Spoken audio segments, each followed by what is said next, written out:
Em toda casa que entrares, dizei primeiro, paz seja convosco. Que a paz do Senhor Jesus esteja com você, meu querido amigo, minha querida amiga, irmãos em Cristo, você que está aí assistindo a Just TV, eu sou o pastor João Paulo e, como sempre, é um motivo de muita honra, de muita alegria podermos estar juntos mais esta segunda-feira, começando o programa Palavra Acústica. Que o amor do Senhor invada aí todo o teu ser. Você que está no trabalho, nos assistindo, já chegou em casa. Muitas pessoas falam, eu não sei como, né, mas conseguem assistir no celular, com essa nossa banda larga que é mais estreita do que uma fissura, né? Você que nos assiste talvez dentro de um transporte. Que Deus te abençoe. Eu sou o pastor João Paulo e nós estamos ao vivo nessa segunda-feira. Hoje nós temos aqui uma entrevista com o nosso querido irmão Neemias, o profeta da periferia. A paz, meu irmão. Tudo bem? Paz do Senhor, pastor. Amém. Paz do Senhor a Vamos todos os saudar ouvintes. na paz, né? Amém. Glória a Deus. A paz do Senhor a todos que estão assistindo também. E que nessa noite Deus possa falar com você através do meu testemunho, através das minhas canções. Muito bom, tá aí ó, a participação hoje do nosso querido irmão Neemias. Deixa eu mostrar aqui os dois trabalhos dele. Daqui a pouquinho nós vamos fazer essa entrevista muito abençoada. Fecha nessa aqui. Ó, os dois CDs do nosso irmão, que daqui a pouco nós vamos estar falando carinhosamente do trabalho do irmão Neemias. Testemunho muito forte, dá para ver pela capa aí que é um rap, né? Você gosta de... É rap? Hoje chama rap? Isso, a música é rap, que é dentro do movimento hip hop. Hip hop, que na minha época era hip hop. Isso. Na minha época, isso faz muitos anos atrás. Muito bem, daqui a pouquinho a entrevista com o irmão Neemias. Antes eu quero que você nos cumprimente aqui, você que está aí acessível a isso neste momento, você que pode participar conosco, mande a sua mensagem. Muitas pessoas mandaram mensagem na segunda-feira que passou e muitas pessoas elogiaram o programa, porque o programa foi tão bom. Todas as segundas-feiras são muito bons, mas a segunda-feira que passou teve muita participação e a participação muito forte dos internautas, com perguntas dentro da palavra de Deus, e eu me senti realmente muito útil em poder estar aqui.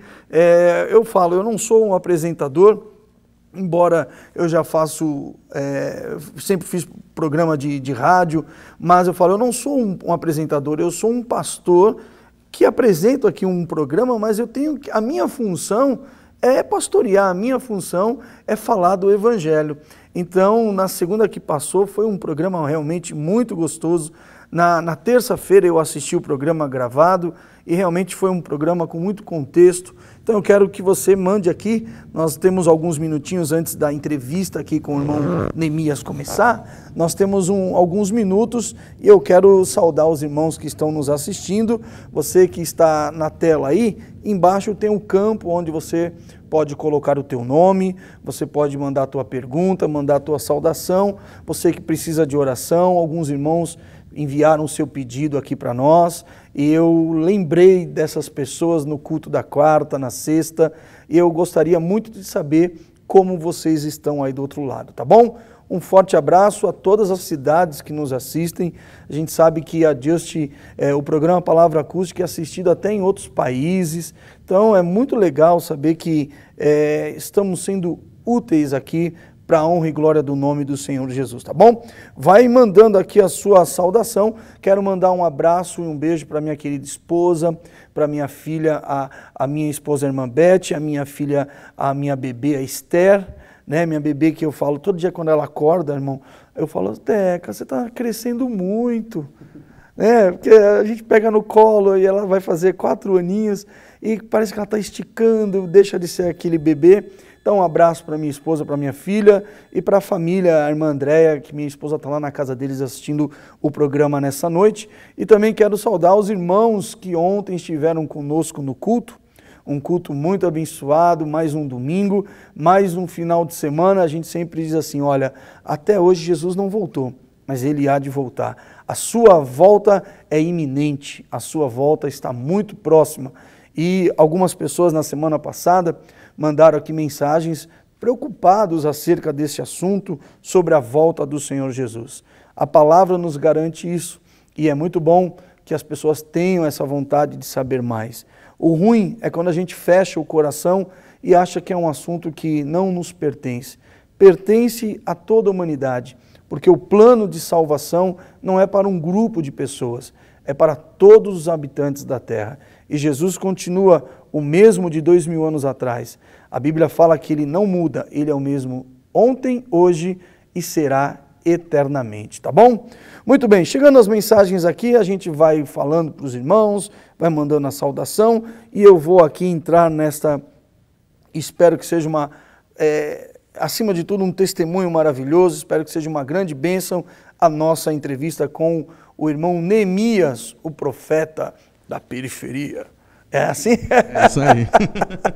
Vamos lá, irmão. Muito obrigado. Antes, agradeço você pela aceitar o nosso convite, estar aqui conosco. Que Deus te abençoe no nome de Jesus. Amém. Vamos falar um pouco aí da história do Neemias. É um rapaz jovem ainda. Eu vi um pouco da pauta hoje da sua história aí. O seu começo não foi muito bom. Existem duas maneiras que a gente fala, né? Quem vem por evangelho. Ou vem no amor, ou vem pela dor. É verdade. Qual o caminho você veio? Eu vim pelo amor, mas até chegar onde eu cheguei, eu passei por vários caminhos tortuosos, passei por várias coisas. Eu estava realmente no fundo do poço, né? Eu verdadeiramente vim reconhecer Jesus como único e suficiente Salvador aos 27 anos. E do meu nascimento até os 27 anos, a minha família foi desestruturada. A minha mãe, ela se separou do meu pai, né? Houve o divórcio e cada um filho foi para um lugar e eu passei fome, vivi na rua e conheci a bebida, conheci as drogas e fui cada vez mais me afundando. Como eu costumo falar quando estou dando o meu testemunho, né? Eu digo que um abismo, a Bíblia diz que um abismo vai chamando o outro. E foi dessa maneira, eu comecei bebendo aos 16, aos 18 eu fui conhecendo as drogas e aos 27 anos eu já estava a ponto de querer morrer. Várias vezes eu dizia para Deus, quando eu ia dormir, que eu preferia não acordar mais devido à situação em que eu estava vivendo e pelas coisas que eu estava passando. Pera aí, irmão, deixa eu entender um pouco aqui. Você falou dos 16, você começa na bebida, ok? Nós não estamos aqui fazendo uma apologia contrária, cada um usa e gosta do que quer. Nós não estamos... Mas você acredita que tudo desencadeou na sua vida para o mal a partir dos 16 anos, quando você conheceu a bebida? Até então você não bebia? Até então não bebia. Até então era uma pessoa normal, aí comecei a ir para balada, comecei a curtir bailes, e aí vem aqueles amigos, entre aspas, né, que sempre acaba te oferecendo bebida e vai oferecendo outras coisas. Foi assim que foi. Eu fui, né, de um abismo caindo no outro e caindo no outro. Você falou até os 27, passam-se 11 anos. 11 anos, vida. Isso, 11 anos. E dentro desses 11 anos, o que na verdade ocorreu com você? Bebidas, drogas, você pode falar o nome das drogas que você chegou a usar? Posso. Eu comecei, aos 16, comecei tomando cerveja. Depois fui para caipirinha e comecei a tomar uísque, comecei a tomar conhaque, até que um dia me apresentaram a maconha. E eu comecei a fumar o cigarro de maconha, e através da maconha comecei a fumar também o cigarro, né? A partir daí comecei a cada noite 3 maços de Hollywood por noite, fora o que eu fumava já de dia. É porque quando a gente vai bebendo e vai se drogando, a gente tem a tendência de querer fumar mais. Nessa hora, né, perdão, por curiosidade também, você já não morava mais com a sua família? Então, até os 17 anos eu ainda fiquei com a minha família. Só que aí o meu pai, quando ele se separou da minha mãe, a minha mãe acabou se casando de novo. E ela foi morar num sítio em Biúna e eu fiquei em São Paulo. Morando com quem? Aí eu fiquei morando sozinho. Sozinho? Sozinho. Com 17 anos? Com 17 anos. Fiquei morando sozinho. Eu fiquei na casa, na verdade. Eu fiquei na casa onde a minha mãe estava. Só que aí não estava pagando aluguel, não estava pagando nada. Achando que você tinha liberdade. Que eu tinha liberdade. Aí veio a polícia, porque um vizinho falou que eu estava na casa, e a polícia me tirou da casa. Aí foi aí que eu comecei a dormir na rua. Quer dizer, você morava debaixo de um teto, que sua família morou anteriormente, E em certa ocasião, denunciaram que você estava ali de maneira irregular na casa, a polícia te levou para a rua. A polícia chegou e tirou todas as minhas coisas, né? Só tinha a cama e as minhas roupas, na verdade, né? Porque a mudança minha mãe tinha levado. A polícia tirou toda e lacrou a casa, né? Fechou a casa e passou um lacre e falou que não era para mim entrar. Naquele dia eu perdi o chão, porque eu não tinha para onde ir. A minha mãe tinha ido para Imbiúna, só que eu não fui junto, eu não sabia nem aonde que ela morava realmente. E aí foi aonde minha vida comecei a curtir baile. Eu me lembro que na primeira noite eu comecei a andar na rua. E como eu não tinha lugar para dormir, eu fui andando. Aí eu vi uma danceteria e eu fiquei na portaria. Aí passou um rapaz que já me conhecia e acabou pagando a minha entrada, e aí eu entrei. E foi aí que começou. Literalmente você entrou.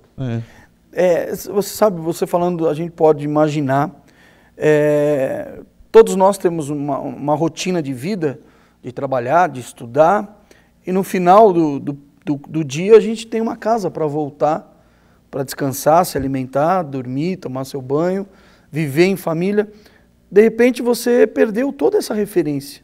Perdi tudo. Qual foi o teu itinerário? Você saiu e falou, vou para onde? Então, eu saí sem rumo, comecei a andar nas ruas, imaginando que eu poderia encontrar algum conhecido, alguém da família, para poder ir, né? Mas, na verdade, eu não encontrei ninguém. Só encontrei esse amigo, que acabou que eu já estava, na verdade, eu estava na frente da danceteria, porque como eu estava com medo, né? 16 para 17 anos, eu estava com medo de acontecer alguma coisa comigo à noite. E eu fiquei na frente da danceteria porque tinham vários jovens na frente, né? Pessoas entrando e pessoas saindo. Então eu falei, vou ficar aqui na frente, que pelo menos eu sei que até 6 horas da manhã eu fico aqui parado e não vai me acontecer nada, né? Imaginei dessa maneira. Nessa época você só bebia? Não, nessa época eu ainda não bebia. Não bebia? Não, essa foi a primeira noite que eu bebi. Eu entrei e aí ele me apresentou um pessoal que estava todo mundo bebendo.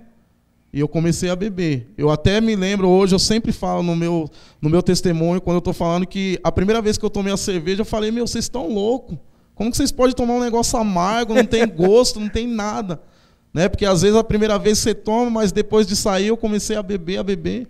E eu me lembro que próximo já aos meus 27 anos, eu tinha um acordo com os meus amigos, eu falava para eles, até a terceira eu pago uma para você, mas até a terceira cerveja você não pega um copo, porque a cerveja, para mim, na verdade, tinha virado refrigerante. Eu não sentia mais nada, só da terceira em diante. E eu tinha os bares ao redor de onde eu morava, eu tinha uma bebida que eu criei e os bares já sabiam, que era menta misturada com fogo paulista. Então eu chegava nesses bares e falava, me vê uma mentolista, e eles já sabiam. Mentolista? É uma mistura de menta com fogo paulista. 2 bebidas doces, né? Que devia bater. Eu tomei bebida com raspa de unha, com cinza de cigarro, cerveja com cinza de cigarro, caipirinha com cinza de cigarro, que era todas as coisas que os pessoal falavam, faz que você vai ficar bem louco, vai ficar doidão. E eu tomei todas essas, que hoje eu falo porcaria, né? Porque era o próprio inimigo, eu creio, já trabalhando ali na minha vida. Puxa vida, né? Eu vou falar, que começo terrível, né? Aí você, mais pra frente, vai conhecer as drogas. Aí foi o fundo do poço. Isso, aí eu descobri que esse meu amigo, que nós se tornamos quase irmãos, né? Esse amigo que me levou pro baile, então, ele sempre ligava pra mim, ou eu pra ele, todos os bailes a gente estava junto, e eu comecei a perceber que eu conseguia escrever, eu comecei no rap já nessa época, né? Uma mistura de bebida, rap e drogas. E eu descobri que ele fumava maconha. E eu pedi para experimentar, né? Aí eu já tinha bebido algumas, e eu falei se ele deixava eu experimentar. E aí ele me deixou experimentar e eu viajei. A maconha, ela é uma droga alucinógena. Então você vê imagens, as pessoas estavam comigo, às vezes, em algum lugar assim como esse, viam ratos passando. Eu tinha um amigo da gente que um dia ele pulou a janela, nós teve que correr atrás dele, ele pulou a janela só com as partes íntimas, porque ele viu um balão que estava caindo e não tinha balão nenhum. Agora, então, irmão Neemias, você está falando isso por uso da maconha? Pelo uso da maconha. Porque, né, eu nunca me droguei, graças a Deus. As pessoas falam, a gente ouve falar, não, porque maconha não dá barato nenhum. Então, quer dizer, isso não confere. Não, é assim, no começo a maconha ela dá uma sensação. Bem-estar. Um bem-estar, se você está já cansado, as baterias, né, estão fracas, ela dá uma energia extra, né, você consegue. Né, às vezes a pessoa 2, 3 horas já está cansada, aí vai lá, fuma um pouquinho, consegue ir mais. Né, dá fome. Dá muita fome. Quando eu palestro sobre drogas, eu falo para os pais, um dos sintomas, né? Porque às vezes o pai não sabe. Fala, ó, quando seu filho chega na sua casa... Larica, né, a tal da larica. Fala, ó, quando seu filho chega em casa que ele come até as panelas, eu costumo falar que ele quer comer até as panelas, e isso é um sintoma da droga. Ele usou e aí ele está com fome. Então, e com o passar, essa sensação que ela vai diminuindo. No começo é de 3 a 4 horas e ela vai diminuindo, né? Que é aí que você vai sempre comprando mais e comprando mais. O que acontece? Ela começa a ser uma sensação alucinógena. Você começa a ver coisas. Eu me lembro que uma vez eu estava deitado com as mãos, eu acabei de fumar e deitei com as mãos aqui atrás da nuca. E de repente eu tentei tirar as mãos, as minhas mãos adormeceram, e quando eu tentei tirar, parecia que os meus dedos eram de elástico. Eu tinha a sensação que eu já estava com as duas mãos nessa distância, mas elas ainda estavam entrelaçadas. E isso foi um efeito, porque eu estava com uma namorada minha na época, e eu perguntei para ela, ela falou, não, mas sua mão não está. Eu falei, tá, eu não estou conseguindo tirar. E na verdade era uma das alucinações. E tem várias outras. Depende da pessoa, cada pessoa vê uma coisa. Meus amigos, eles viam muito, qualquer lugar que eles fumavam, eles viam um rato. E outra coisa, eu parei um pouco com a droga, que foi aí que eu parei com a maconha, acabei chegando até a cocaína, porque eu ria demais. Então, até quando os homens enquadravam a gente, eu ria muito, eu apanhei muito por causa disso. Porque eu ria, eu não conseguia parar de rir. É uma sensação também, que é uma sensação de riso. Você não consegue controlar o riso. Para ver rato, não precisa nem fumar, né? Não precisa nem estar doido. Não precisa fumar para ver rato, mas imaginar rato e pular, porque eles pulavam. Meu Deus. E eu ria. Como o meu efeito era rir, eles viam o rato e eu acabava rindo, porque eles ficavam pulando. Eu falava, não tem rato aqui, tem. E eles mostravam o tamanho e eram ratos enormes. Meu Deus. Então aí você mergulhou nas drogas, como você disse, você foi para cocaína. Um pouco da sua pauta, que eu fiquei sabendo, você passou a ser usuário de crack também. Então, eu passei da maconha para cocaína e aí quando eu estava na cocaína, eu conheci uma rapaziada que também usava cocaína e crack. E teve um dia que a polícia estava muito na rua e eles falaram assim para mim, ó, vamos num barraco, que tinha um barraco lá que o pessoal tinha expulsado a família, e a família foi embora e ficou o barraco com os móveis. E eles usavam esse barraco para usar drogas. E eu fui para esse barraco com eles, e chegou lá, eles foram na bocada e não tinha mais cocaína, e eles vieram com crack. E aí, como eu estava no meio, eu comecei a usar crack também. No primeiro dia eu usei meio com medo, meio receoso, mas acabei usando. E depois teve uma época, até chegar aos meus 27, que eu misturava as 3 drogas junto. Eu fazia um cigarro com o crack, a maconha e a cocaína. Irmão Neemias, deixa eu dar uma ressalva aqui no seu assunto. Porque, vamos supor, alguém que está acessando agora o programa, de repente fala assim, mas o pastor levou uma pessoa para falar de droga? Não. Nós estamos falando de alguém que chegou no fundo do poço. Alguém que foi muito usuário de droga. É verdade. Alguém que foi viciado no álcool, nas 3 drogas, né? Porque uma é a maçaneta, a outra é a abertura da porta e a outra é o mergulho para as trevas. Exatamente. Não é isso? É isso aí. Então nós não estamos aqui exaltando droga, nem os efeitos dela, muito pelo contrário.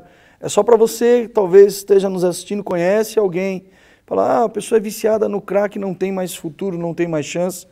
Vamos fazer o seguinte, quantos minutos nós temos aí, Bruna? 5 minutos. Dá tempo de você cantar uma canção em 5 minutos? Dá. Dá?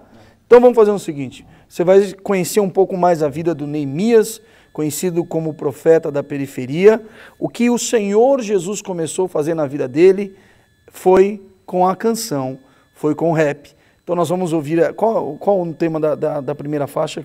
Essa música se chama Louco. Louco. Louco. Tudo a ver com o que a gente estava falando. E vem do tema Jesus, né, falando na parábola, louco, nessa noite tomarão a tua alma. Olha aí. Né? E foi uma forma como veio a minha conversão, porque o drogado, o Espírito Santo disse para mim, ao meu coração, falou assim, se Jesus voltasse hoje, de que forma você iria se apresentar? E eu, sem entendimento nenhum, ainda falei para o meu amigo que estava junto comigo, falei para ele, essa droga aqui é da boa, porque eu estou até ouvindo vozes. Meu Deus. Mas, na verdade, aquela voz começou a me incomodar e começou a me mostrar o caminho, aonde eu tinha chegado, por que caminho que eu tinha chegado, e eu comecei a me arrepender daquelas coisas.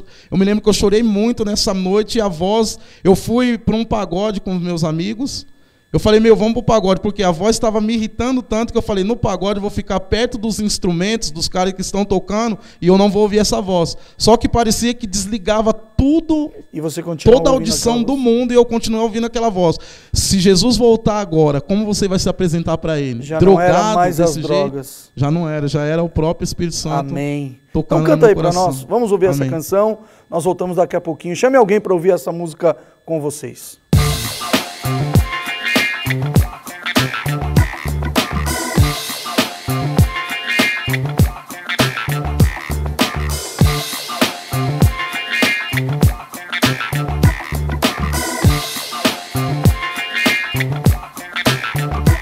Procurai o Senhor, a deixar no chão, orar, te libertar e te dar conselhos, te livrar do laço do passarinheiro. Senhor, coração, de ti, oração, dê ouvido às minhas palavras. Na iniquidade, me ouvi, se morrer sem salvação, A casa vai cair daquele nome que nos céus na terra tem poder, que te verá que ele vem te socorrer. Ele te ama, por isso que morreu por ti na cruz. O que está esperando, clame o nome de Jesus. Não seja escravo do diabo, tente se libertar. Deus tem poder para fazer as algemas se quebrarem. Pense logo, abra o coração, ou será tarde demais, ou queimará no lago de fogo eterno junto com Satanás, com Judas, Caim, Ananias, Safira e muitos outros mais. Louco, nessa noite tomaram tua alma. E o que tens guardado, para quem será? Louco, nessa noite tomaram tua alma. O que adianta ganhar o mundo inteiro? Louco, nessa noite tomaram tua alma. No final, perdeu a própria vida. Louco, nessa noite tomaram tua alma. O que dará ao homem em recompensa da sua alma? Vive na iniquidade com a palavra, não quer compromisso. E diz que de nenhum pastor será submisso, que não tem nenhum pecado, que tem Deus no coração. Mas não ouve a palavra de quem traz libertação. Não quer ouvir um cristão, diz que detesta crente. Não vê que o diabo bitolou a sua mente, bloqueou seu entendimento, seus olhos vendou. E é por isso que você ainda não chegou. Mas eu vou persistir com jejum e oração, e as do inferno não prevalecerão. Vou botar minha fé em prática por mim e por você. Não acredite, então pague pra ver. Louco, nessa noite tomaram tua alma. E o que tens guardado, para quem será? Louco, nessa noite tomaram tua alma. O que adianta ganhar o mundo inteiro? Louco, nessa noite tomaram tua alma. No final, perdeu a própria vida. Louco, nessa noite tomaram tua alma. E o que dará ao homem em recompensa da sua alma? É, meu amigo, se eu fosse você mudava de opinião. Desiste de tudo e deixe Jesus cuidar do seu coração. Ele vai te ungir, o teu corpo purificar, e os seus pecados com certeza ele apagará. Mas a escolha é somente sua, não é minha nem do Senhor. Mas é melhor vir pelo amor do que vir pela dor. Será que você ainda não conseguiu entender que essa vida de brigas e intrigas não é para você? Você sabe que o mal nunca ganhará do bem, mas se não quiser me ouvir, tudo bem, amém. Só digo uma coisa, quando for, tá adianta querer clamar, pois que só viveu no pecado um dia, meu Deus vai cobrar. Louco, essa noite pedirão tua alma. E o que tens guardado, para quem será? Louco, essa noite pedirão tua alma. O que adianta ganhar o mundo inteiro? Louco, essa noite pedirão tua alma. No final, perdeu a própria vida. Louco, essa noite pedirão tua alma.